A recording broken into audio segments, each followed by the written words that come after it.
Hi viewers. So matter వచ్చేసి ఏంటంటే about FASTag గురించి. ఈ ఫాస్టాగ్ యూజ్ చేసేవాళ్ళు, కార్స్ యూజ్ చేసేవాళ్ళు నేషనల్ హైవే పైన, రింగ్ రోడ్ పైన వాళ్ళకు రింగ్ రోడ్ పైన ఉన్నప్పుడు జస్ట్ ఫాస్టాగ్ ఎంత కట్ అవ్వాలో అంతే కట్ అయ్యేది.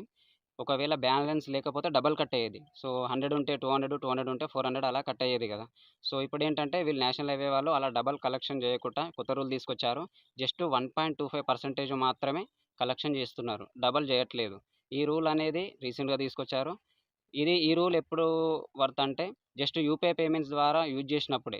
యూపీఐ పేమెంట్స్ అంటే like PhonePe are Google pay ఉన్నప్పుడు మాత్రమే ఇది యూజ్ అవుతుంది మనకు. సపోజ్ 100 ఉంటే 125 రూపీస్ మాత్రమే పే చేస్తాం. 1.25% మాత్రమే కలెక్ట్ చేస్తుంది, డబల్ కలెక్ట్ చేయట్లేదు. ఈ రూల్ అనేది నవంబర్ 15 నుంచి పబ్లిష్ కానుంది, అమల్లోకి రానుంది. సో బెటర్ అనుకుంటా. కార్స్ ఉన్న వాళ్ళకి కానీ, ఫాస్టాగ్ యూజ్ చేసే వాళ్ళకి కానీ చాలా బెటర్ ఇది. సో హోప్ యూ గ్యాస్ ఈ వీడియో మీకు యూస్ఫుల్ అవుతుంది అనుకుంటా. So me friends and family గిట్ట షేర్ చేయండి, వాళ్ళ గిట్ట యూజ్ అవుతుంది. So please subscribe and share and like guys. So thank you.